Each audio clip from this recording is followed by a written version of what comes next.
Bonjour à tous et bienvenue dans cette nouvelle vidéo. Aujourd'hui, je suis super contente de vous retrouver puisque je vais vous donner 4 erreurs à ne surtout pas faire avec votre budget. Donc restez bien jusqu'à la fin de la vidéo, ça va être forcément bénéfique pour votre budget. Alors, la première erreur, c'est de ne pas différencier les charges fixes et les charges variables. Si vous ne savez pas différencier ces deux types de charges, forcément, vous n'allez pas savoir gérer votre budget. Donc concrètement, c'est quoi ? Les charges fixes, dites-vous que c'est des charges que vous avez tous les mois avec le même montant. Donc c'est par exemple le loyer, les abonnements, donc comme Netflix, le sport, et aussi toutes vos factures, donc comme EDF, les choses comme ça.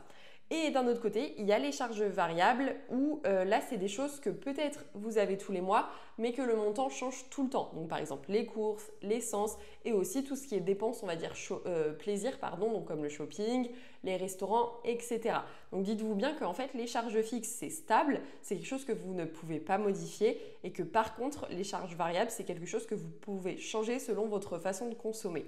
Donc c'est hyper important de bien différencier les deux puisque si vous ne savez pas faire ça, vous ne pouvez pas savoir ce que vous pouvez ajuster et concrètement ce que vous pouvez le plus ajuster, c'est forcément les charges variables. C'est là où vous avez le plus de marge de manœuvre dans la gestion de votre budget. J'en profite de faire un petit point si justement tu veux reprendre en main ton budget, restructurer ton budget pour épargner efficacement et atteindre tes objectifs. J'ai justement préparé une vidéo explicative qui t'explique comment reprendre ton budget en main pas à pas. Cette vidéo, elle est dispo dans le lien en description, donc je t'invite vraiment à aller la voir. Deuxième erreur, c'est de faire ton budget dans ta tête. Donc là, surtout, ne pas faire ça. Parce que vous allez penser tout gérer à l'intuition. Votre cerveau, il va forcément oublier et aussi minimiser. Par exemple, vous allez vous dire, je suis sûre que j'ai dépensé, 150 € dans le shopping. Mais en fait, ça, c'est votre cerveau qui pense ça. Mais quand vous allez regarder tout ça, vous allez vous rendre compte que vous avez dépensé 50 € de plus parce que votre cerveau, il va minimiser. Et aussi, votre cerveau, il n'est pas non plus surhumain, on va dire. Et forcément, il y a des petites dépenses qui peuvent passer aussi à la trappe. Donc, ne jamais compter que sur sa tête.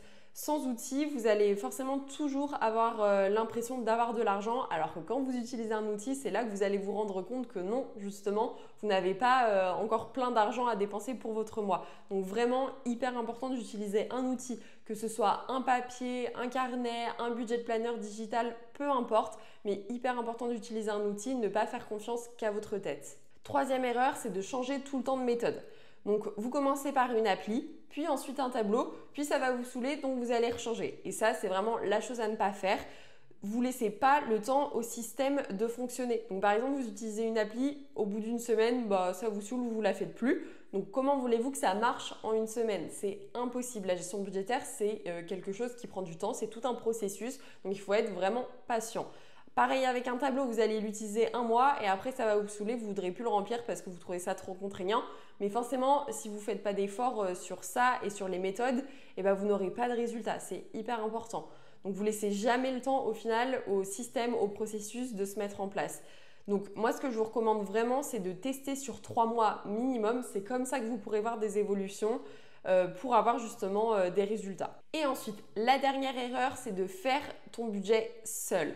Ça, c'est pas possible quand on ne sait pas faire. Donc tu n'oses pas demander de l'aide, tu te sens nul et indiscipliné puisque tu n'y arrives pas, alors que tu manques juste d'un vrai cadre.